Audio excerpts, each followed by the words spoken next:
Garrett here. Today we're going to talk about just getting comfortable with the kettlebell. If I want somebody to begin a kettlebell flow routine, I want them to just understand that you can use this bell as leverage to kind of use against your posture. Even something as easy as here, right? Rotating that right thumb out, pulling that into my side, getting my chest as tall as I can, getting tension out of my neck, and just finding strength in this posture and finding breath here.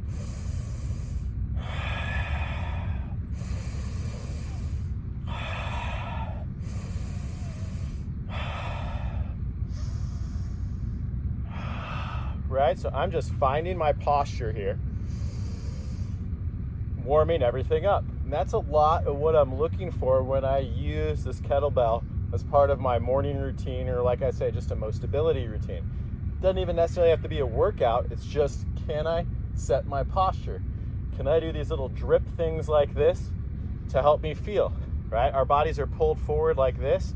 I can use that bell to pull me down so I can really raise my chest, push through my hips, soften through the neck, and breathe.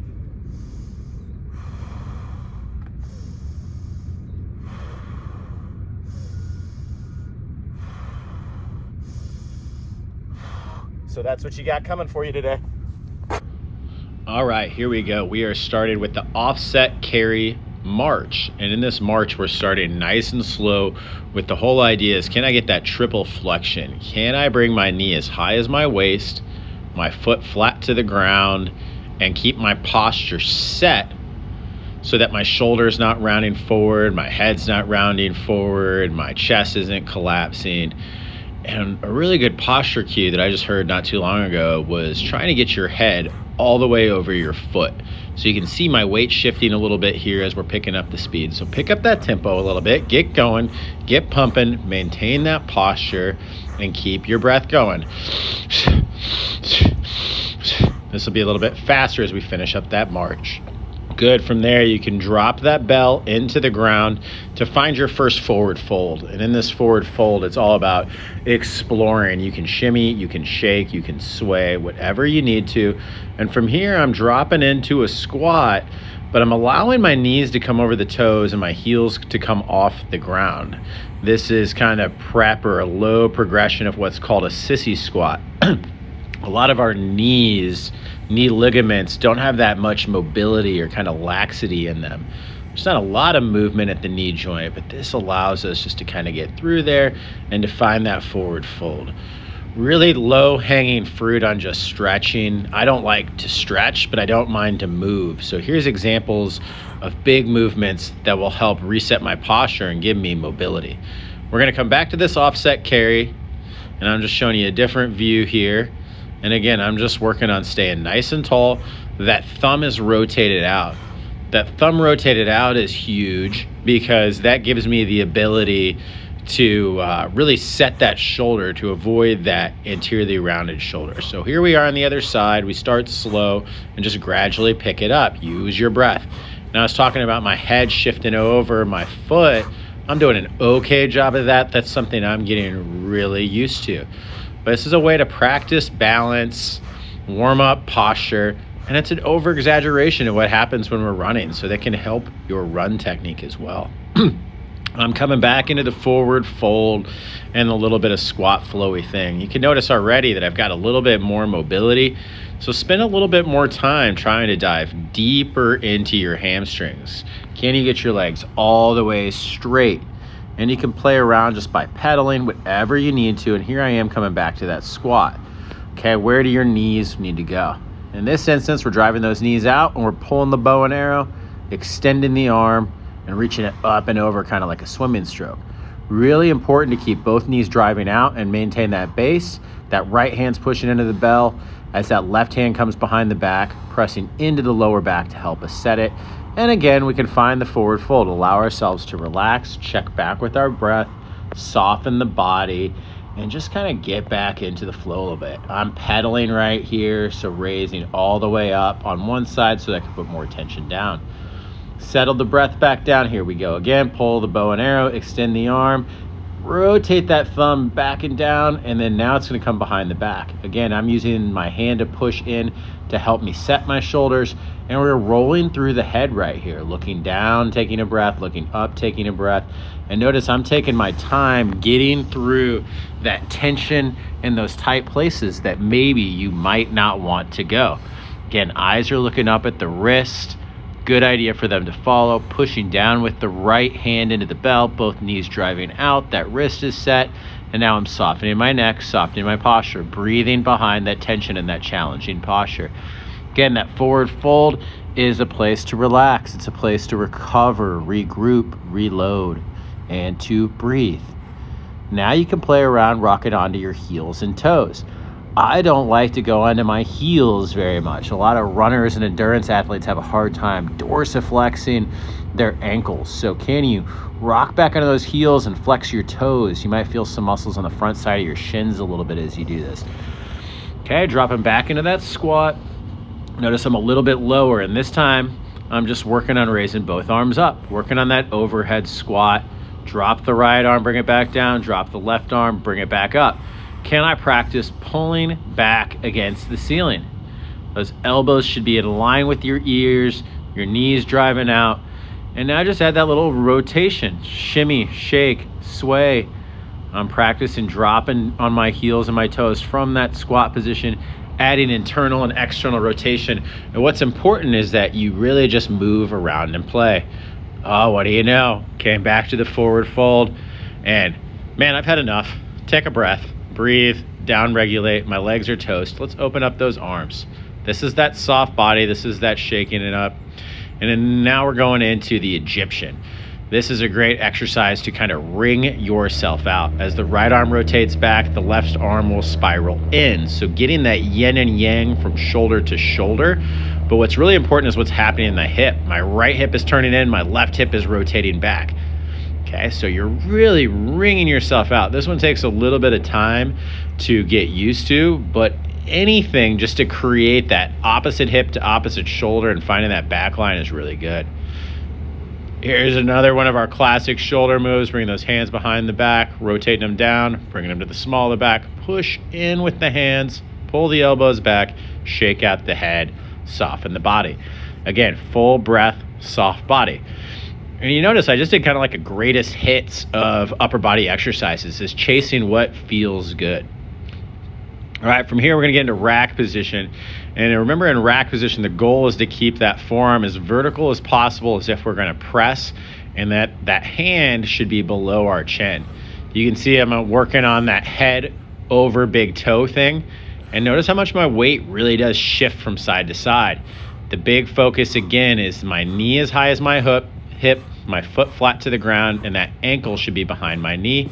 Now I'm picking up the pace. From that rack position, there's a little bit more core stuff going on. You can see my shoulders trying to rotate. How stable can you keep the core to keep it smooth? Set the bell down the same way you picked it up. Find that fast and loose, and down regulate the breath.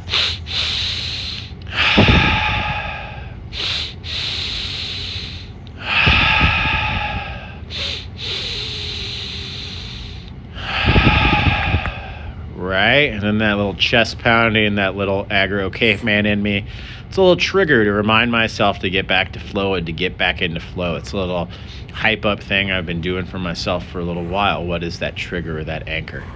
So now as we get into that other side, again, we're starting slow. We're gradually picking it up.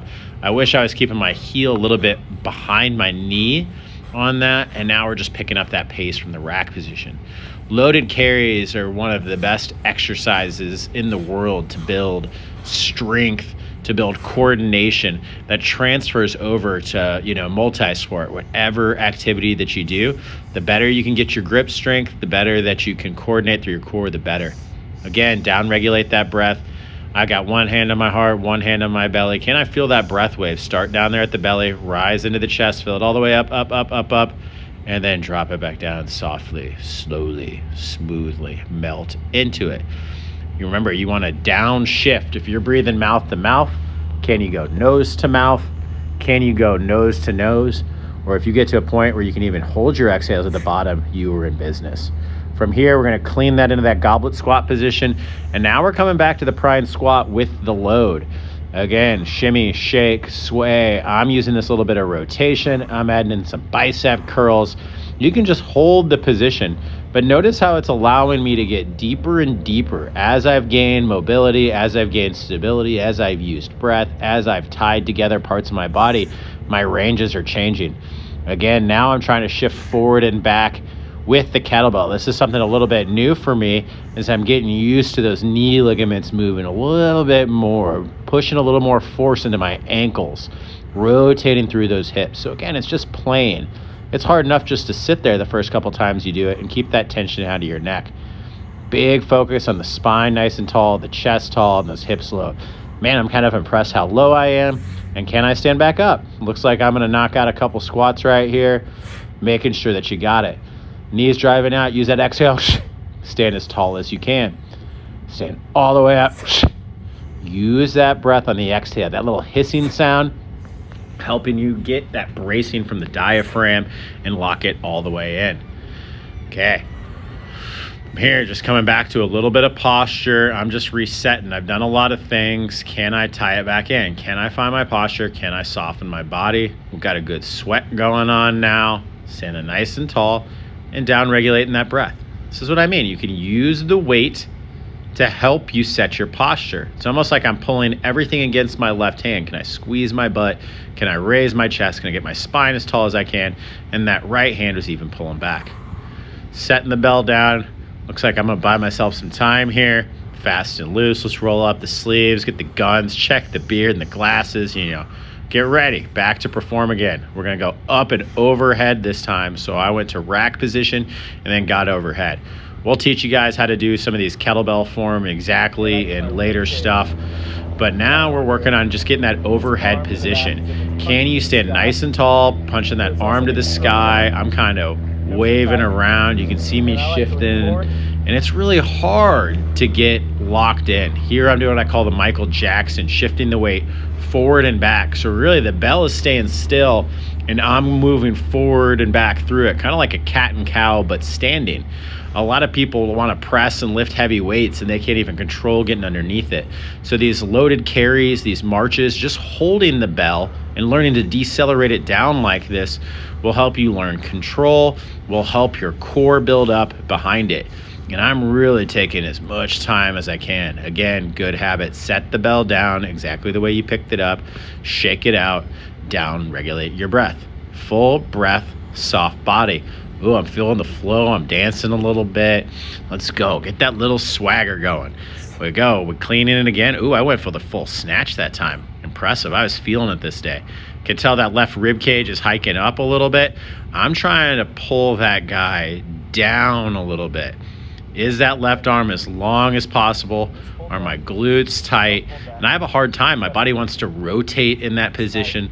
So this is a great opportunity for me to feel where I'm tight. You can feel when the anterior shoulders are rounded forward or that your rib cage might be flared up or lifted. So again, we're just feeling out the weight, loosening up the grip, and adding in some of those Michael Jacksons, shifting the weight forward and back. Doing that for about 30 seconds. Again, decelerating. Let that bell come back into its pocket and we'll set it down exactly the way we picked it up. I got lazy. You can tell I'm getting kind of tired.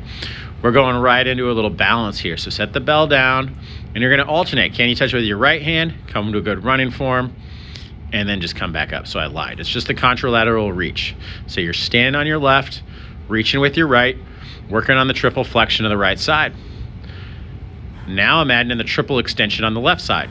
Can I go from my hip through that big toe and onto that calf raise? That's triple extension. We're extending all those things. Oh, I'm losing it. So if you're falling down, don't worry about it. It's all about finding your edge. Now I'm working on that half moon position. Can I use pushing the bell into the ground to stack those shoulders the best that I can, stack the hips the best that you can. So again, this is just playing with balance. Oh, I've had enough. I'm running out of there. You want to spend roughly about 30 to 60 seconds waking those muscles up. And I like to do it after you've got a pretty good lather going because your nervous system's all the way ready. So here we go, standing on the right, reaching with the left, what's called a contralateral reach, and adding that triple extension into it. This stuff is run form stuff. When we work with athletes and people who sprint, this is really what we're working on. And I notice I got some weird left hip stuff going on. My ankle's not quite tracking behind my knee. Oh, I'm losing my balance as well too. So just do your best to stay balanced. I'm showing how you can progress that slow or stay in there versus taking a little bit harder. I went into that revolved half moon there. And now we're coming back on this side. This right hip's a little jankier, so I don't know how that's gonna work for me. But can I stack those hips the best that I can, and then I can breathe? We did all that stuff to add strength, stability, mobility. That gives you the most ability. So play around.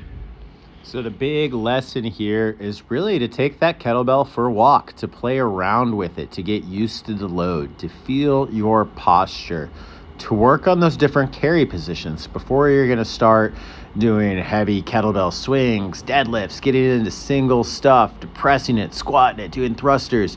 It really helps if you have control and awareness of all those. So pick up that bell, play around with it. I got some awesome programming coming for you soon. In the meantime, play with that bell and hit me up in the comments if you have any questions. Until next time, move, breathe, create.